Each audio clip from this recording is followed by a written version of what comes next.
sama-sama diberikan nikmat iman Islam sekaligus nikmat sehat wal afiat oleh Allah Subhanahu wa taala, sehingga kita dapat melangkahkan kedua kaki kita ke tempat yang mulia ini dalam rangka menjalankan sholat subuh berjamaah yang diikuti dengan kegiatan rutinitas kita. Semoga amaliyah kita pada bulan Ramadan ini mendapat ganjaran yang besar dari Allah Subhanahu wa taala. Salawat dan iring salam mudah-mudahan tercurah kepada Nabi besar kita Nabi Muhammad sallallahu alaihi wasallam beserta para keluarganya dan para sahabatnya. Mudah-mudahan kita sebagai umatnya kelak di yaumul qiyamah nanti berharap syafaatul uzma dari Nabi besar kita Muhammad sallallahu alaihi wasallam. Para ibu hadirin jamaah yang dimuliakan Allah Subhanahu wa taala. Yang pertama, wajib kita bersyukur kepada Allah Subhanahu wa taala. Pada hari ini, pada detik ini, bahkan mulai dari tanggal 1 Ramadan, kita masih dipertemukan dengan bulan suci Ramadan yang begitu luar biasa. Tanpa kita sadari, ini salah satu doa kita yang diijabah oleh Allah Subhanahu wa taala sejak 2 bulan yang lalu. Ketika kita memasuki bulan Rajab, kita berdoa kepada Allah Subhanahu wa taala, Allahumma barik lana fi Rajab wa Sya'ban wa ballighna Ramadan. Ya Allah, berkahilah kami di bulan Rajab dan di bulan Sya'ban, dan sampaikan usia kami pada bulan suci Ramadan. Maka pada hari ini, bahkan dari tanggal 1 Ramadan kemarin, tanpa kita sadari bahwasanya doa kita diijabah oleh Allah Subhanahu wa taala. Kita berharap di bulan yang penuh dengan keberkahan, bulan yang penuh dengan ampunan Allah Subhanahu wa taala, bulan yang mana amalnya kita dilipatkan gandakan oleh Allah Subhanahu wa taala, doa-doa yang senantiasa kita panjatkan, kita berharap pula mudah-mudahan di bulan yang mulia ini doa kita pun diijabah dan diterima oleh Allah Subhanahu wa taala. Hadirin jamaah yang dimuliakan Allah Subhanahu wa taala. Ibadah puasa ini salah satu ibadah yang sangat luar biasa keistimewaannya. Bahkan ibadah ini saya kutip dalam kitab Minhajul Abidin, Hujjatul Islam Al-Imam Ghazali mengatakan bahwasanya innal ibadata syatrani. Ibadah itu ada 2 aspek, ada 2 sisi. Pertama syatrul iktisab wa syatrul ijtinab. Ada ibadah dari sisi pelaksanaan, ada ibadah dari sisi larangan. Ibadah dari sisi pelaksanaan, misalnya seperti syahadat, ketika orang non-muslim ingin masuk dalam agama Islam yang kita kenal sebagai mu'allaf, syarat yang pertama adalah mereka mengucapkan 2 kalimat syahadat. Salat yang kita lakukan ketika sudah mukallaf, kita sudah balik, ada sebuah kewajiban kita untuk melakukan ibadah salat. Begitu juga adalah ibadah zakat yang akan kita tunaikan pada bulan suci Ramadan menjelang tanggal 1 Syawal. Begitu juga ibadah haji dan umrah. Kalau kita amati dari rukun Islam yang 5 jumlahnya, maka hampir seluruhnya itu memiliki makna syatrul iktisab, ibadah dari sisi pelaksanaan. Illa saum, kecuali ibadah puasa. Nah ini kata Imam Ghazali, ibadah puasa bukan menempati syatrul iktisab, bukan menempati ibadah itu semata-mata kita melakukan perintah Allah Subhanahu wa taala, tetapi adalah al-imtina 'anil ma'asi was sayyi'ah, mencegah dari perbuatan maksiat dan kejahatan. Maka disinilah ya, dalam surah Al-Baqarah itu ayat puasa endingnya adalah la'allakum tattaqun, agar kalian itu bertakwa kepada Allah Subhanahu wa taala. Maka orang-orang yang melakukan ibadah puasa, orang-orang yang memang pada dirinya akan melakukan sebuah takwa yang disebut oleh Imam Ghazali, inilah ibadah tingkat tinggi. Karena dalam ibadah ini bukan semata-mata melakukan perintah Allah, tapi dalam ibadah ini kita selain melakukan perintah Allah dan menjauhi serta meninggalkan dari hal-hal yang dilarang oleh Allah Subhanahu wa taala, yang kita sebut dengan hal-hal yang membatalkan puasa dari terbit fajar sampai terbenam matahari. Maka inilah ibadah yang sangat luar biasa, sehingga dikatakan bahwasanya ibadah yang kita lakukan pada bulan suci Ramadan ini pahalanya dahsyat sekali, pahalanya luar biasa. Kullu amal ibni Adam yudha'aful hasanatu bi asri amsalha illa sab'ati mi'ati dhifin. Semua perbuatan anak Adam akan dilipat gandakan oleh Allah Subhanahu wa taala. Satu kebaikan akan dibalas 10 kebaikan, bahkan sampai 700 kali lipat. Illa shaum, kecuali ibadah puasa. Karena puasa ini adalah dalam hadis qudsi, as-shaumu li wa ana ajzi bihi. Puasa itu untukku dan aku yang akan memberikan sebuah balasan, memberikan ganjaran kepada orang-orang yang melakukan ibadah puasa. Artinya ibadah ini adalah pahalanya yang tidak terduga, pahalanya sangat luar biasa. Kalau sholat jelas kita melakukan sendiri satu, tapi ketika kita berjamaah bahkan 27 kita mendapatkan pahala tersebut. Namun untuk ibadah puasa tidak demikian. Maka inilah ibadah yang sifatnya sirriyah, amaliyah yang kita lakukan mendapatkan sebuah pahala yang besar. Tentunya perlu untuk kita jaga, perlu untuk kita waspadai terhadap apa-apa yang bisa menggugurkan daripada pahala ibadah puasa kita. Maka ini ya, dari rukun Islam yang jumlahnya 5, inilah salah satu ibadah yang memang menempati ada sisi pelaksanaannya, bahkan di situ adalah lebih mendominasi syatrul ijtinab, sisi daripada larangan ya, kita untuk menahan makan, menahan minum, menahan hubungan biologis mulai dari terbit fajar sampai terbenam matahari. Para jamaah sekalian yang dimuliakan Allah Subhanahu wa taala. Yang kedua, bulan Ramadan ini merupakan salah satu bulan maghfirah, bulan ampunan dari Allah Subhanahu wa taala. Dan ampunan Allah Subhanahu wa taala itu bukan hanya berada di pertengahan Ramadan. Ampunan dan maghfirah Allah Subhanahu wa taala itu diberikan setiap hari dan setiap malam. Ini luar biasa. Luar biasa. Berdasarkan sebuah hadis yang sahih, bisa kita lihat dalam Sahih Bukhari ataupun Sahih Muslim, man shoma ramadhana imanan wa ihtisaban ghufira lahu ma taqaddama min dzanbi. Orang yang berpuasa pada bulan suci Ramadan karena iman dan mengharapkan pahala dari Allah Subhanahu wa taala, maka dosanya akan diampuni oleh Allah Subhanahu wa taala. Ini buat orang-orang yang berpuasa.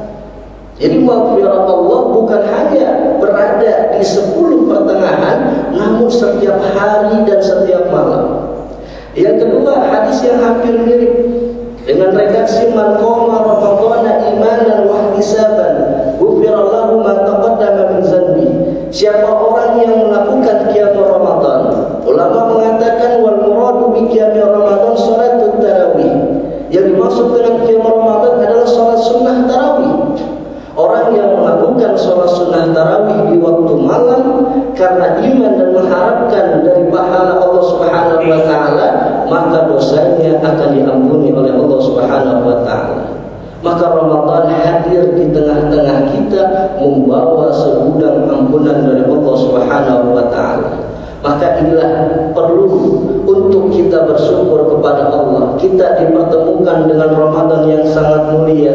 Jangan sampai Ramadan yang datang di tahun ini kita sia-siakan begitu saja. Bahkan dalam sebuah hadis Rasul dikatakan waraqima anfu rajul, sangat celaka seseorang, sangat hina seseorang. Dakhala alaihi Ramadan summa salakha qabla ayyufarlah. Masuknya bulan suci Ramadan, kemudian Ramadan itu pergi, namun dosa kita belum diampuni oleh Allah Subhanahu wa taala. Maka ini kita perlu untuk bersyukur kepada Allah. Dipertemukan di bulan suci Ramadan, maka dosa-dosa kita itu insya Allah diampuni oleh Allah Subhanahu wa taala dengan kita menjalankan ibadah baik di waktu siang maupun di waktu malam. Ya, bahkan salah satu ibadah yang kita tidak bisa mendapati selain Ramadan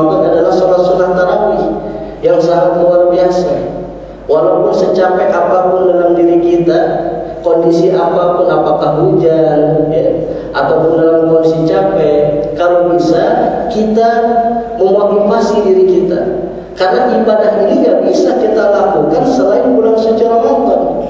Bahkan tadi Nabi mengatakan orang yang mampu untuk melakukan qiyam Ramadan, melakukan sholat sunnah tarawih, maka garansinya adalah dosa kita diampuni oleh Allah Subhanahu wa ta'ala.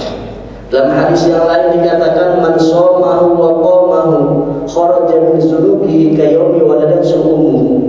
Orang yang berpuasa di bulan Ramadan, orang yang qiyam Ramadan di waktu malamnya, maka seperti bayi yang baru dilahirkan dari rahim seorang ibu, dalam kondisi suci, dalam kondisi tidak memiliki dosa dan khilaf, yang mana itulah buat orang-orang yang mampu melakukan ibadah puasa ataupun qiyam Ramadan. Hadirin jamaah yang dimuliakan Allah Subhanahu wa ta'ala, yang ketiga, di bulan suci Ramadan ini, kata ulama, ada 3 bulan yang Allah Subhanahu wa ta'ala muliakan. Yang pertama di bulan Rajab, itu terdapat di awal-awal bulan Rajab, yang kita namakan tanggal 1 bulan Rajab. Bahkan kata Imam Syafi'i, wa balagha annahu yuqal inna du'a yustajabu bi khamsi layalin, bahwasanya doa kita akan diterima oleh Allah Subhanahu wa ta'ala, salah satunya adalah pada tanggal 1 di bulan Rajab. Bulan Rajab Allah muliakan di awal-awal tanggal 1-nya. Masuk di bulan Sya'ban, Allah Subhanahu wa ta'ala mengingatkan kepada kita sebagai hamba-Nya berada di pertengahan. Inilah yang kita namakan sebagai malam nisfu Sya'ban. Masuk bulan suci Ramadan, ada di akhirnya yang kita kenal dengan malam Lailatul Qadar. Jadi 3 bulan secara berturut-turut Allah mengingatkan kita sebagai hamba-Nya untuk benar-benar konsen, benar-benar fokus dalam meningkatkan kualitas ibadah kita kepada Allah Subhanahu wa ta'ala. Mulai dari bulan Rajab, mulai dari bulan Sya'ban, masuk ke bulan suci Ramadan, dan itu ada di akhir. Apa itu akhirnya? Itulah yang kita namakan sebagai malam Lailatul Qadar, malam yang lebih baik dari 1000 bulan. Ada para ulama menyikapi tentang masalah malam Lailatul Qadar ini standar, ya, standarisasi orang itu bisa meraih malam tersebut. Ya, bukan saja ustaz, bukan hanya kiai, bukan hanya habaib, orang biasa pun bisa melakukan atau mendapatkan semua peluang untuk meraih malam Lailatul Qadar. Kata ulama-ulama Syafi'iyah, waqad harara fuqaha'una Syafi'iyah man shalla al-maghriba fi jama'ah wal isya'a fi jama'ah wa sunnat at-tarawih fi jama'ah faqad akhadha min lailatul qadri bihadzin wafir. Orang yang sholat maghrib berjamaah, sholat isya berjamaah, sholat sunnah tarawih berjamaah, maka sungguh dia akan memiliki sebuah potensi, memiliki sebuah kesempatan untuk mendapatkan malam Lailatul Qadar dengan bagian yang sempurna. Ini standarnya kata ulama. Walaupun ada beberapa hal lagi, kiat-kiat untuk kita menghidupkan bahkan mendapatkan malam tersebut. Jadi kalau kita sudah berada di tanggal 1 Ramadan, walaupun Lailatul Qadar itu turunnya memang di 10 hari terakhir di bulan suci Ramadan. Kata Siti Aisyah dalam sebuah hadisnya, Nabi mengatakan taharraw Lailatul Qadri fil fitri minal asril awakhir min Ramadan. Carilah malam Lailatul Qadar itu pada bilangan ganjil di 10 hari terakhir di bulan suci Ramadan. Itu potensi turunnya. Namun untuk mendapatkan malam tersebut, ulama-ulama Syafi'iyah mengatakan kita sudah sepantasnya menjaga tadi. Maghrib kita berjamaah, Isya kita berjamaah, salat sunnah tarawih pun kita lakukan. Dengan dasar itu ada peluang buat kita sebagai umat Islam, sebagai hamba-hamba Allah untuk mendapatkan malam Lailatul Qadar. Ini memang yang berat adalah sholat maghrib, Pak. Ya, sholat maghrib ini sangat berat. Biasanya kita di rumah Sholat maghrib, apapun yang ada di hadapan kita itu kita makan. Sampai kita lupa untuk melakukan sholat berjamaah. Alhamdulillah, bersyukur kalau memang kita mampu untuk meluangkan waktu kita iftar, ya, iftar secara jamaah di masjid. Kita buka bersama dalam beberapa orang, itu luar biasa. Kita sholat dulu, buka dulu, ya, buka dulu sebentar, baru melakukan ibadah sholat. Itu kata Imam Syafi'i, bahwasanya orang itu memiliki peluang untuk mendapatkan malam Lailatul Qadar.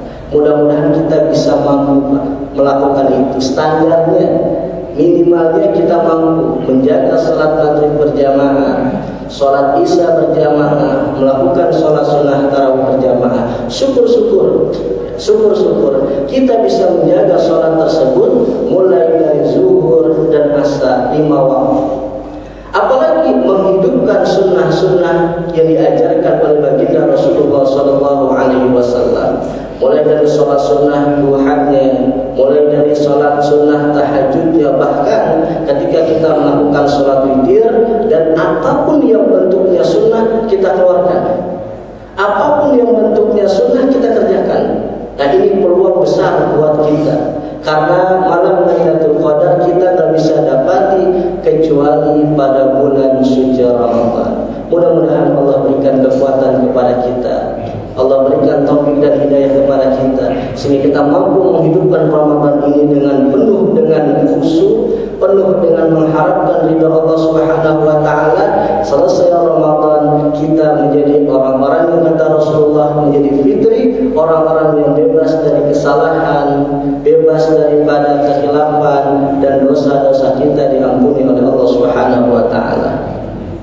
Hadirin yang dimuliakan Allah Subhanahu wa taala, barangkali inilah sedikit daripada pencerahan kita dalam menyambut bulan Ramadan, dalam kita melakukan ibadah di bulan suci Ramadan. Walaupun puasa yang kita lakukan berat, sholat sunnah tarawih yang kita lakukan memang sangat berat, namun sesuatu yang berat kalau kita lakukan dengan niat yang ikhlas, kita lakukan karena menerima bahwasanya itu perintah Allah Subhanahu wa taala.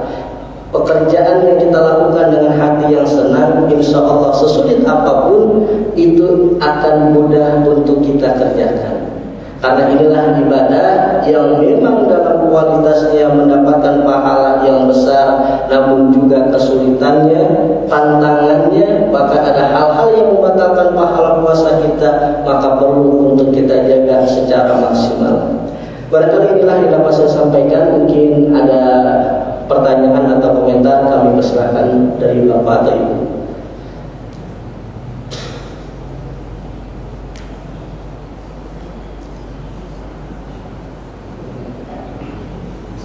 Silakan Pak Haji. Ya kan, menghadapi Ramadan itu bimbing pahala itu sangat luar biasa besar. Tapi godaannya juga sangat besar sekali. Betul. Seperti contoh di TV itu, info mengenai mudik itu besar-besar sekali. Kan jadi kontras banget antara kita ingin beribadah dengan baik dan godaan dari waktu juga sangat luar biasa. Gimana Pak? Ya, jadi memang ya, fattaku syahrul Ramadan.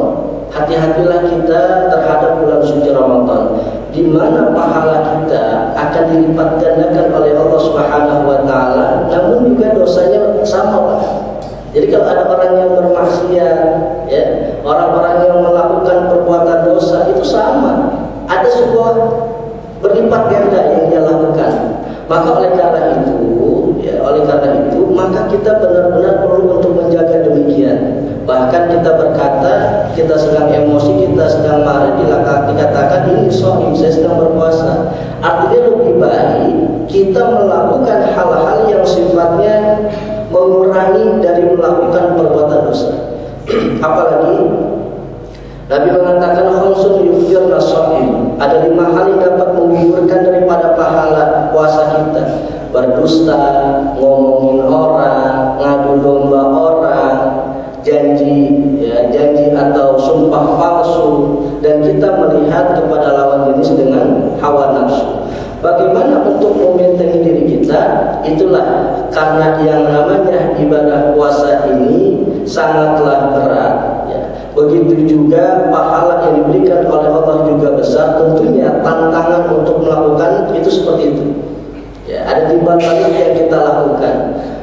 Yang pertama adalah kita fokus untuk melakukan ibadah, ya. Jadi kalau misalnya ada gangguan, ada tantangan dari luar, yang sangat kita rasa adalah sholat sunat tarawih, yang sangat malas, sangat capek, ya. Di waktu siang hari kita sedang apa? Sedang berpuasa, menahan diri dari makan, minum dan lain sebagainya. Ditambah lagi kita dianjurkan dan disunahkan untuk melakukan qiyamul Ramadan. Itu salah satu tantangan kita. Nah, maka dalam kita melakukan ibadah, yang pertama adalah ada sebuah paksaan dalam diri kita. Kenapa anak-anak pesantren itu mereka disiplin dalam melakukan ibadah? Sholat subuhnya, mengajinya, ya. Setelah mereka lulus pesantren, mereka bisa untuk disiplin dalam melakukan ibadah. Karena awalnya dipaksa. Lama kelamaan, ketika paksaan itu mulai dari internal kita, dari diri kita, maka kita akan mampu menjadikan sebuah ibadah itu menjadi hal yang terbiasa. Maka kita pun begitu, ya. Kalau melakukan hal-hal yang sifatnya dosa, sifatnya khilaf, kita paksa diri kita untuk menjauhkan itu. Memang berat. Inilah yang dikatakan la'alakum tattaqun. Puasa salah satu jalan untuk meraih ketakwaan kita kepada Allah Subhanahu wa taala. Imtithalu awamirillah wa jitinabu nawahi. Jadi yang pertama begitu, kita paksa dalam diri kita, baik melakukan ibadah ataupun meninggalkan semua larangan. Ada perbedaan, Pak. Melakukan perintah dan menjauhi larangan itu ada bedanya. Kalau kita melakukan perintah Allah biqadri mastata'tum, segenap kemampuan yang ada dalam diri kita. Kita baru bisa sholat tapi nggak tahu nih rukun sholat ada berapa. Kita baru sholat hanya hafal surah Al-Fatihah saja, tidak hafal ayat-ayat Al-Quran yang lain. Maka tetap ada kewajiban kita biqadri mastata'tum. Itu namanya melakukan perintah. Tapi kalau menjauhi larangan, suka nggak suka, senang nggak senang, maka wajib untuk menjauhinya dan meninggalkannya. Nah, inilah bedanya antara melakukan perintah dan menjauhi larangan. Amar ma'ruf dan nahi munkar ini justru lebih dominan, lebih berat untuk yang namanya nahi munkar. Meninggalkan dan menjauhi larangan itu lebih berat. Suka nggak suka, senang nggak senang, harus kita jauhi itu semua. Apa contohnya? Mencuri, perbuatan fahsya, perbuatan yang mengandung apakah perzinahan, ya, dan sejenisnya. Munkar, perbuatan yang memabukkan, ya, perbuatan menzalimi orang lain dan lain sebagainya. Memang inilah kalimat takwa, inilah yang melakukan perintah dan menjauhi larangan. Memang ketika perintah biqadri mastata'tum, segenap kemampuan kita baru tahu tentang Islam seperti ini, ya udah kita kerjakan. Jangan kita menunggu sempurna dalam melakukan ibadah. Jangan kita menunggu hal-hal itu sudah kita ketahui baru melakukan ibadah. Maka itulah bedanya satrul iktisab wa satrul ijtinab, melakukan perintah dan menjauhi semua larangan. Baik, ada lagi? Silakan. Assalamualaikum. Kalau puasa itu lebih baik tidur daripada tapi kalau tidur terus menerus kan kadang-kadang mungkin sholat terlewat, sholat asar lewat, kita dituntut supaya tetap Al-Quran gitu. Apa hadis yang kalau daripada mungkin orang ini lebih baik tidur, sebab tidurnya orang puasa itu adalah ibadah. Ada hadisnya? Ya, kaum sholat ibadah. Ya, pertama, hadis itu ketika diteliti oleh para muhaddisin bahwasanya hadisnya bermasalah, yang mengatakan naumu shaim ibadah wa sumtuhu tasbih. Namun walaupun hadis itu bermasalah, tidak sampai derajat sahih, namun bisa kita ambil sebuah pelajaran. Yang pertama adalah dengan siklus ibadah puasa, dengan siklus masuknya bulan suci Ramadan, maka akan menjadi perubahan dalam diri kita.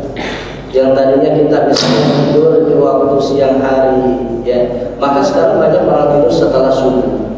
Ya. Bahkan ada orang sengaja nih, qiyamul Ramadan, dia tadarus Al-Quran sampai jam 1, jam 2 setelah sahur tidur. Bangun-bangun maghrib misalnya.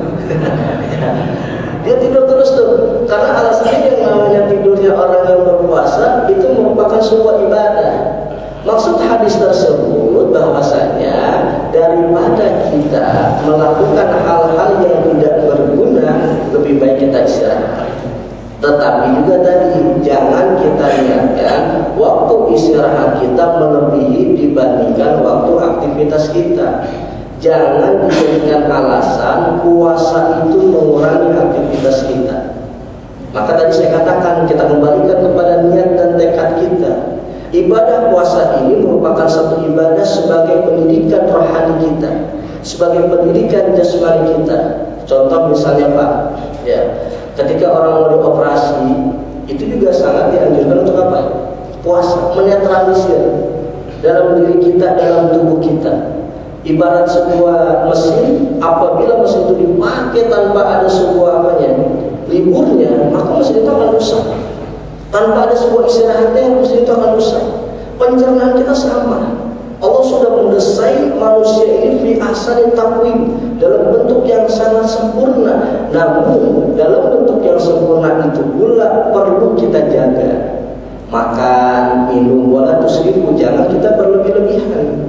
Maka itulah siklus Ramadan yang akan merubah kondisi kita, dan jangan kita mengatakan sebagai alasan gara-gara puasa tidur mulu, ya, gara-gara puasa aktivitas kita terlalaikan. Ya, justru dengan kita aktivitas biasa melakukan ibadah puasa, kita harap pahalanya pun akan luar biasa yang kita akan dapati. Gitu. Jadi yang pertama, hadis itu memang tidak masuk dalam hadis sahih ataupun hadis hasan. Yang kedua, sekalipun hadis itu tidak sahih ataupun hasan, kita bisa mengambil pelajaran dari itu. Daripada berbuat maksiat, hal-hal yang tidak berguna, lebih baik kita istirahat. Dan istirahat kita jangan sampai melebihi daripada aktivitas yang kita lakukan. Baik, ada Pak atau Ibu silakan. Iya, Pak Ji. Assalamualaikum warahmatullahi wabarakatuh. Waalaikumsalam. Singkatan dari Pak Ustaz. Tanda-tandanya manusia itu mendapat malam Lailatul Qadar itu bagaimana Pak Ustaz? Apakah mungkin orang itu tambah musuh apa gimana? Terima kasih. Assalamualaikum warahmatullahi wabarakatuh. Waalaikumsalam.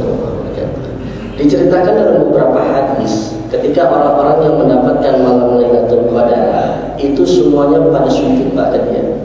Ya. Tentunya dia pula jangan memfokuskan pada 10 hari terakhir di bulan Ramadan. Walaupun Ramadan potensi demikian. 10 hari terakhir di bulan Ramadan itu kira-kira pada malam berapa Pak? 21, 22, 23, 24, 25, 26, 27, 28, 29, 30. Bilangan ganjilnya mana Pak? 21, 23, 25, 27, 29. Itu kalau Ramadannya 30 hari. Ramadannya 30 hari. Kalau kemarin kita puasa misalnya hari Minggu, berarti Ramadan ini berapa hari? 29. Ya, 29 ya. Ya. Kalau Ramadannya 29 hari, 10 hari terakhir di bulan Ramadan kita hitung pada malam 20 ya, 20, 21, 22, 23, 24, 25, 26, 27, 29. Kata Nabi, taharrab lailatul qadri fil witri minal asril awakhir min Ramadan. Carilah malam Lailatul Qadar itu pada bilangan ganjil di 10 hari terakhir di bulan Ramadan. Ya, ini riwayat-riwayat yang sahih bahwasanya Lailatul Qadar turun di 10 hari terakhir. Cuma ketika kita hitung tergantung Ramadannya. Kalau Ramadannya itu 30 hari, maka 10 hari terakhir kita mulai pada malam 21. Kalau 29 hari, maka 10 hari terakhir kita mulai pada malam 20. hitungan ganjil ternyata beda, Pak. Nah, ini satu pendapat dari Ibnu Hazm. Apa kata beliau? Kalau Ramadannya hanya 29 hari, maka 10 hari terakhir kita mulai dari 20, 21, 22, 23, 24, 25, 26, 27, 28, 29. Dan bilangan ganjilnya itu dihitung dari awal. Berarti mana nih? 20, 22, 24, 26 dan 28. Ustaz, itu bukan ganjil, genap. Itu genap. Sedangkan yang ganjil 21. 21 itu karena Ramadannya 30 hari. Jadi kalau kita 21, 22, 23, 24, 25, 26, 27, 28, 29, 30, ganjilnya itu kita 21. Diawali dari yang awal. Tapi kalau 29, ngitungnya kata Ibnu Hazm, itu dari 20, 21, 22, 23, 24, 25, 26, 27, 28, 29. Yang ganjil diawali dengan 20, 24, 26 dan 28. Anapun hal, mau hitungan itu 29 atau 30, maka yang jelas Lailatul Qadar turun di 10 hari terakhir bulan Ramadan. Yang ingin saya sampaikan bahwasanya jangan kita memfokuskan ibadah hanya di 10 hari terakhir. Gitu. Ini kebanyakan kita kadang-kadang salah kaprah. Di 10 hari terakhir kita intikaf dan sebagainya. Nah, inilah tadi kita disuruh menjaga dari mulai tanggal 1 Ramadan. Tanggal 1 Ramadan baru di 10 hari terakhir bulan Ramadan kita lebih memfokuskan ibadah kita. Maka disitulah ada peluang. Siapapun orangnya, ya, dia bisa mendapatkan malam Lailatul Qadar. Tentunya dengan melakukan tadi, memaksimalkan ibadah yang ada di bulan Ramadan. Jadi kalau ada orang, mohon maaf, sholat maghribnya jarang berjamaah, sholat sunat tarawihnya nggak pernah berjamaah, lalu tiba-tiba di 10 hari terakhir dia mendapatkan misalnya ada konselatan, wah dapat Lailatul Qadar nih, belum tentu, Pak. Ya, kenapa? Standar minimumnya saja dia nggak melakukan. Apalagi tadi dia bisa untuk ihya Ramadan, dia mampu untuk menghidupkan Ramadan dengan amalia dan aktivitas yang lain. Nah, itu jarang sekali terjadi. Makanya tanda-tanda orang yang mendapatkan Lailatul Qadar itu diantaranya. Yang kedua adalah ketika banyak ya pepohonan pada rebah, pada tunduk ke dia, ya. Beberapa orang-orang itu melihatnya berbeda dengan awalnya, ya. Selanjutnya adalah yang kedua, mengalami sebuah perubahan, ya, mengalami perubahan diri dari mulai apa yang tadinya dia sholatnya ya di luar Ramadan misalnya agak malas ke masjid, jarang untuk melakukan sholat qiyamul lail. Setelah Syawal, setelah Ramadan, ternyata ada perubahan yang sangat signifikan. Nah, ini bisa jadi orang itu mendapatkan Lailatul Qadar. Dan yang ketiga, yang agak kurang enak didengarnya, orang yang dapat Lailatul Qadar biasanya usianya nggak lama, Pak. Kenapa? Karena Allah sangat sayang kepada manusia tersebut, kepada hamba Allah Subhanahu Wa Taala. Alam melihat yang namanya ajal kita nggak bisa memastikan, ya, nggak memastikan. Yang jelas kita berupaya untuk mendapatkan hal demikian. Kenapa? Orang yang mendapatkan malam Lailatul Qadar itu seakan-akan ibadahnya sampai 1000 bulan. Usia kita berapa sih, Pak? Mohon maaf, Rasulullah 63 tahun, Nabi Nuh berapa? 950 tahun. Secara matematika, ya, ketika melakukan ibadah mana yang lebih banyak? 950 atau 63? 950 atau 63? 950, Pak, secara matematika. Orang usianya lebih tua, usianya lebih panjang, 63 tahun melakukan ibadah. Dengan 950 tahun Nabi Nuh melakukan ibadah, kira-kira mana yang lebih banyak? Nabi Nuh. Tetapi kenapa Rasulullah itu melakukan ibadah sangat luar biasa? Pertama, inilah salah satu sirnya, salah satu rahasia Allah. Umat Rasulullah itu setiap amalia, satu perbuatan dibalas 10, bahkan sampai 700 kali lipat. Kita sedekah 700 kali lipat, berbuat baik, nolong kepada sesama 700 kali lipat. Itu zaman Nabi ini, walaupun usianya panjang, itu hanya kuantitas doang, tapi kualitasnya tidak diberikan oleh Allah Subhanahu wa Ta'ala. Maka Nabi Muhammad dan kita sebagai umatnya usianya sangat pendek, tapi kualitasnya bisa melebihi daripada Nabi-Nabi terdahulu. Apalagi ditambah orang itu mendapatkan malam Lailatul Qadar, Masya Allah. Inilah yang diharapkan kepada kita. Itu ya, jadi pahala yang sangat luar biasa. Hidup kita sangat singkat, durasi kita, limit kita hidup di dunia ini tidak terlalu lama, namun kualitas kita bisa melebihi umat-umat sebelum umat Nabi Muhammad SAW. Baik, ada lagi? Ya, silakan. Assalamualaikum warahmatullahi Waalaikumsalam warahmatullahi wabarakatuh. Mau nanya tentang puasa untuk orang tua yang udah uzur gitu Pak ya. Oh iya. Kalau nggak sakit kan biasanya pikun orang tua. Nah, untuk menggantinya, apa anaknya itu bisa mengganti atau dengan membayar fidyah?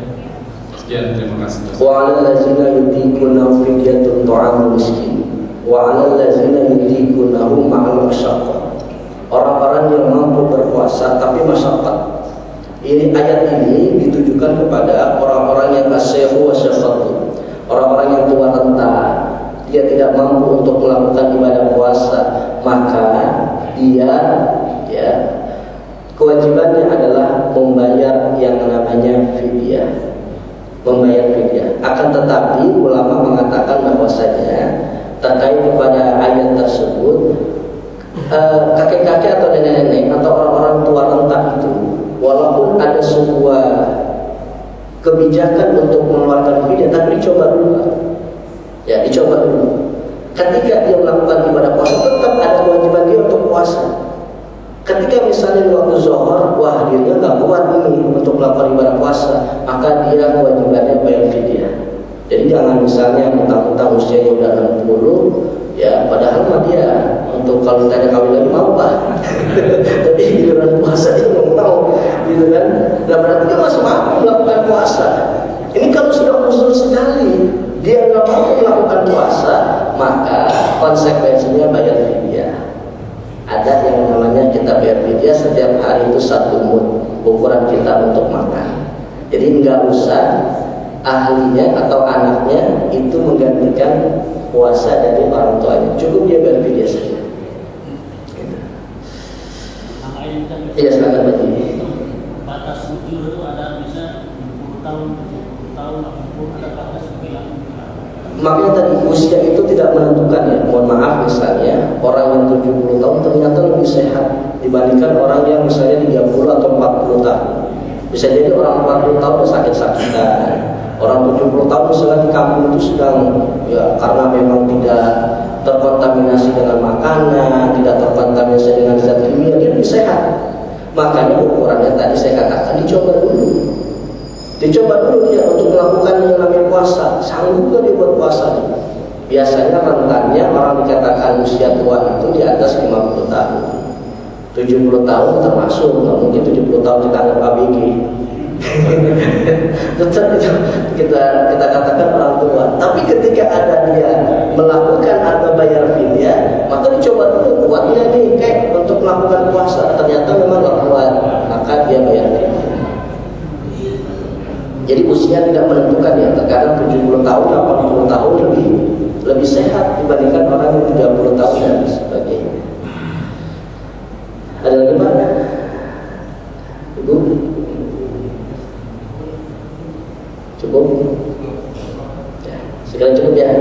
Ya, alhamdulillah, mudah-mudahan kajian kita pada malam hari ini kita mendapatkan ilmu yang bermanfaat sehingga kita mampu untuk melakukan ibadah puasa ini dengan kondisi sehat, dengan kekuatan yang Allah berikan. Kita mohon kepada Allah Subhanahu wa taala mudah-mudahan amal ibadah kita mulai dari tanggal 1 Ramadan sampai nanti menjelang tanggal 1 Syawal semuanya diterima dan dijawab oleh Allah Subhanahu wa taala.